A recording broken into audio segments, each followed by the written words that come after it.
Hello दोस्तों, स्वागत है आप सभी का आपका अपना चैनल इस क्लासेज में। दोस्तों आज हम लोग देखने वाले हैं केमिस्ट्री का चैप्टर नंबर 1 है ठोस अवस्था। इस चैप्टर का हम लोग लॉन्ग क्वेश्चन देखने वाले हैं। ये रिवीजन क्लास है हम लोग का। इससे पहले का वीडियो आप लोगों ने नहीं देखा है तो डिस्क्रिप्शन में उन सभी का प्लेलिस्ट दिया गया है, वहाँ से देख सकते हैं। तो दोस्तों अंत तक बने रहिए, वीडियो को स्किप मत कीजिए। इस वीडियो को ज़्यादा से ज़्यादा अपने दोस्तों में शेयर करिए। और तो चलिए देखते हैं, बढ़ते हैं सेशन की ओर। इसमें जितने भी क्वेश्चन हैं वो मोस्ट इम्पॉर्टेंट है, आप लॉन्ग क्वेश्चन मुझसे लिख सकते हैं। और तो चलिए शुरू करते हैं सेशन को।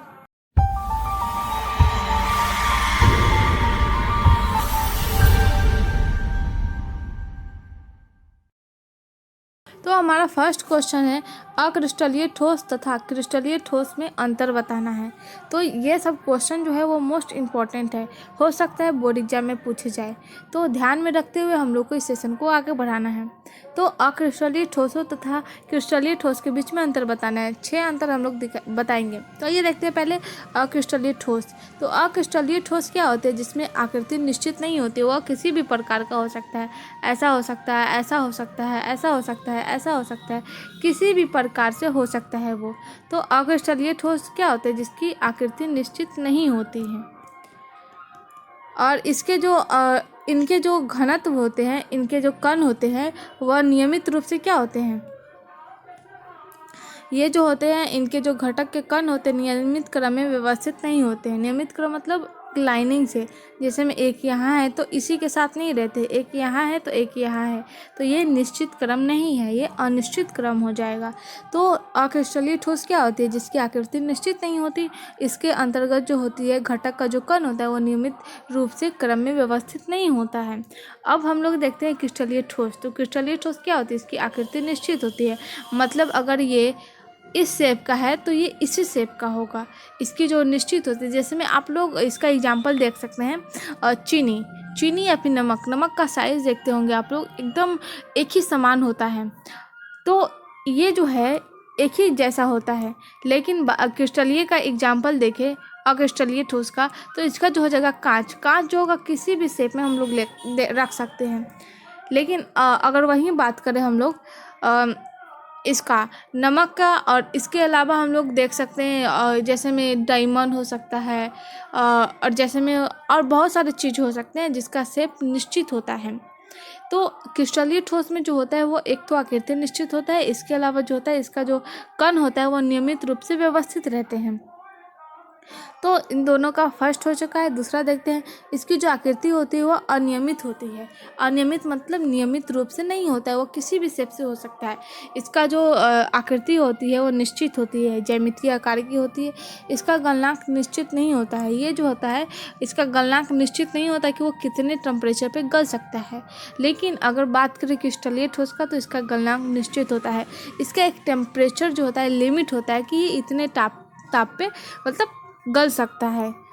बात करें क्रिस्टलीय ठोस का, तो ये समदैच्छिक होते हैं। जैसे मतलब समान दैच्छिक वाले होते हैं। लेकिन क्रिस्टलीय ठोस जो होते हैं विषम दैच्छिक होते हैं, यानी समान रूप से नहीं। ऐसा दैच्छिक जो समान रूप से नहीं हो, तो विषम दैच्छिक होते हैं। बात करें अक्रिस्टलीय ठोस का, तो इसमें जो होता है संलयन ऊष्मा जो होते हैं वो निश्चित नहीं होती है। लेकिन इसमें जो होता है संलयन ऊष्मा निश्चित होती है। ये छद्म ठोस या फिर अतिशीतित द्रव होते हैं। अतिशीतित मतलब जैसे मैं कांच का ले ले, तो अगर मान लीजिए कांच अगर किसी भी शेप में बनाना, अगर उसको ग्लास में डालेंगे तो वो ग्लास जैसा रूप ले लेगा। अगर उसे गोल शेप में डालेंगे तो वो गोल ही लेगा। अगर मान लीजिए उसको हम लोग लंबा चाहिए तो लंबा शेप में डालें तो वो लंबा हो जाएगा। जस्ट लाइक पानी को हम लोग किसी भी शेप में डालते हैं तो वो उसी के जैसा रहता है, चाहे वो ग्लास में डाले तो, मग में डाले तो, या फिर किसी बर्तन में डाले तो, हम बाउल में डाले, किसी भी तरह से रूप में डाले तो वो उसी का मतलब शेप में हो जाता है। लेकिन जो क्रिस्टलीय ठोस होता है उसमें जो होता है वो वास्तविक ठोस होते हैं। वो उसमें तो आकार निश्चित होता है और ये वास्तविक ठोस के होते हैं, मतलब मजबूत होते हैं। लेकिन ये जो होता है वो अतिशीतित होता है। तो ये थे हम लोग का क्वेश्चन नंबर फर्स्ट। तो बढ़ते आगे नेक्स्ट क्वेश्चन देखते हैं। क्वेश्चन नंबर 2 है सॉटकी तथा फ्रेंकल दोष में अंतर स्पष्ट करें। त्रुटियों या फिर अंतर मतलब दोष, दोनों एक ही मतलब होता है। तो इन दोनों में हम लोग को अंतर बताना है कि ये दोनों है क्या। तो आइए देखते हैं शॉटकी दोष और फ्रेंकल दोष में डिफरेंस। तो शॉटकी दोष में जो होता है वो धनायन तथा ऋणायन जो होती है संख्या जो होती है समान होती है, मतलब इक्वली अगर 2 है तो इसमें भी +2 ऋणायन हो गए +2 ऋणायन हो गए, लेकिन ये जो होती है वो समान होती है। फ्रेंकल दोष में जो होती है वह समान नहीं होती है। इस दोष में जो होता है धनायन तथा ऋणायन अपने जालक स्थलों से पूर्णतः विस्थापित हो जाते हैं, मतलब अपने जो जालक स्थल होते हैं वहाँ से हट जाते हैं।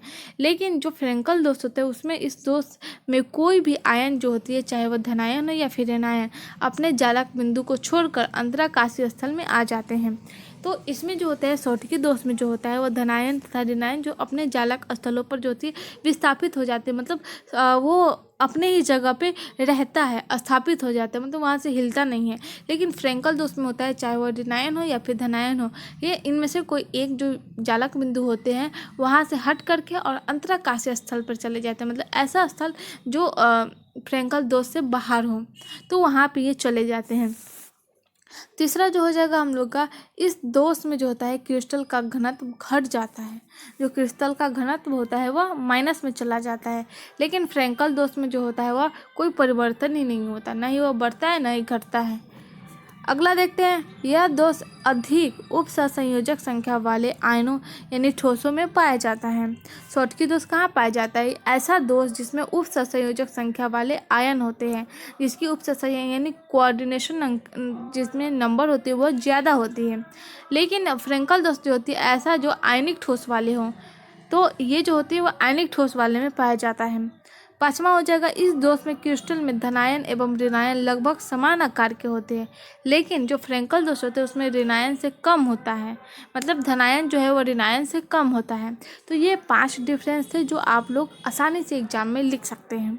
बस आप लोग को मतलब आप लोग शॉर्ट नोट बना सकते हैं। शॉर्टकी में क्या होता है, धनायन ऋणायन समान समान होता है, लेकिन फ्रेंकल में नहीं होता है। आसानी से आप लोग लिख करके बस लिख सकते हैं।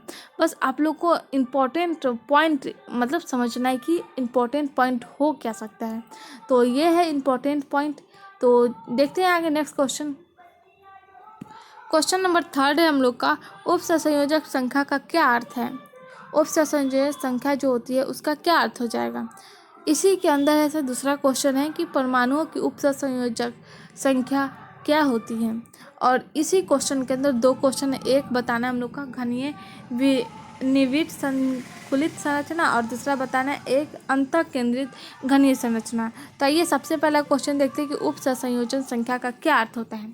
तो उप सहसंयोजन संख्या मतलब कोऑर्डिनेशन संख्या, कोऑर्डिनेशन नंबर किसी क्रिस्टल में उपस्थित परमाणु के चारों ओर उन परमाणुओं की संख्या जो केंद्रित परमाणु को छूते हैं। मतलब मान लीजिए इसमें बोला है किसी क्रिस्टल के मतलब जो क्रिस्टल में उपस्थित परमाणु जो होती है उसके चारों ओर जो होती है उन परमाणुओं की संख्या होती है जो केंद्रित परमाणुओं को छूता है। तो यह संख्या उस संख्या की उप संयोजक संख्या कहलाती है। आयनिक क्रिस्टल में जो होती है वो केंद्रीय आयन के चारों ओर विपरीत आवेश के आयनों की संख्या केंद्रित आयन की उप संयोजक संख्या कहलाती है। तो इसमें बोला गया है, इसमें 2 तरह से डिफाइन दिया गया है, एक तो आयनिक में और एक नॉर्मली। तो किसी क्रिस्टल में कैसा होता है, जो परमाणु होते हैं उसमें उपस्थित चारों ओर जो परमाणु होते हैं वो जो है वह केंद्रित परमाणु को छूते हैं, तो इसे हम लोग बोलते हैं एक उप संयोजक संख्या। लेकिन दूसरा जो डिफिनेशन है वह आयनिक क्रिस्टल को देख करके चले तो ये जो है वह केंद्रीय आयन के चारों ओर जो है विपरीत आवेश यानी अलग अलग आवेश, चाहे एक माइनस हो एक प्लस हो, तो ये जो आवेश है इनके आयनों की जो संख्या होती है वह केंद्रीय आयन की उप संयोजन संख्या कहलाती है। तो हम लोग को पता चल गया कि उप संयोजक संख्या का क्या अर्थ है। अब देखते हैं परमाणु की उप संयोजक संख्या क्या होती है। पहला में दिया एक घनीय निविड़ संकुलित संरचना और दूसरा में दिया है एक अंतः केंद्रित घनीय संरचना। तो जो एक घनीय निविड़ संकुलित संरचना है उसे बोलते हैं सीसीपी। सीसीपी में जो उपस्थित जो परमाणु होते हैं उनके चारों ओर 12 परमाणु उपस्थित होते हैं। क्यूबिक सेल आप लोगों ने देखा होगा, जस्ट लाइक ऐसा होता है। एक मिनट हम लोग इसका कलर चेंज करते हैं। तो ये है एक क्यूबिक, ध्यान से देखिए आप लोग, फ्रेश से बनाते हैं।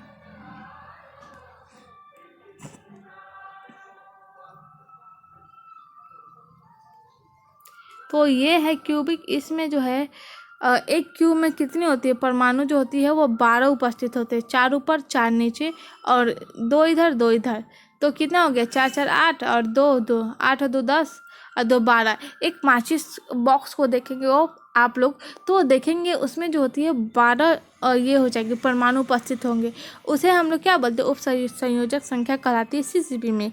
बात करें बीसीसी में तो ये जो है अंतः केंद्रित, तो बीसीसी क्या बोलते हैं ये जो है ये केंद्र के चारों ओर उपस्थित परमाणु की संख्या तो कितनी होती है 8 होती है, लेकिन ये जो है वह कहलाती है उप संयोजक संख्या, तो बीसीसी कहलाती है। तो बढ़ते आगे नेक्स्ट क्वेश्चन देखते हैं।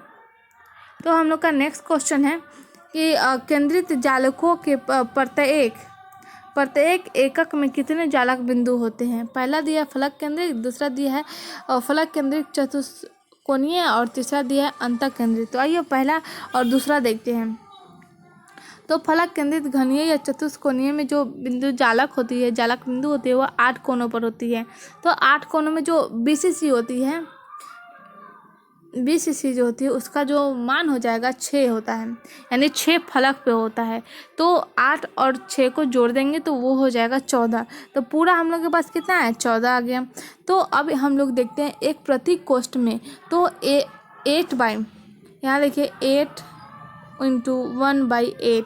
तो हम लोग के पास 8 सरफेस है, लेकिन 8 का हाफ करेंगे तो 1 गया।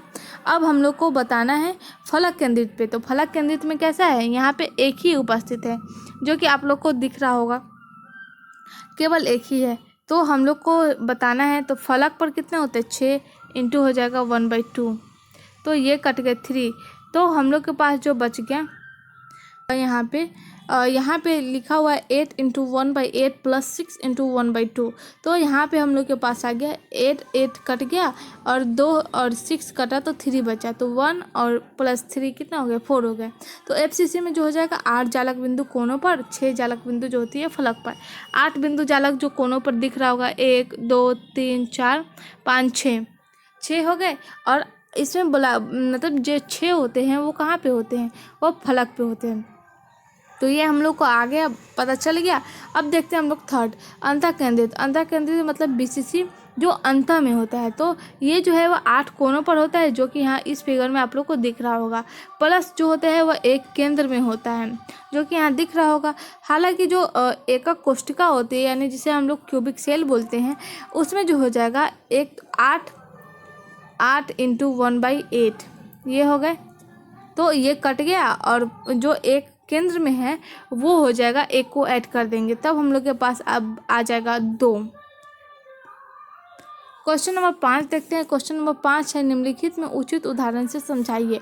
लौ चुंबकीय, अनुचुंबकीय, फेर चुंबकीय, प्रतिचुंबकीय और ये जो है 12 to 16 और 13 to 15 वर्ग के यौगिक को समझाना है।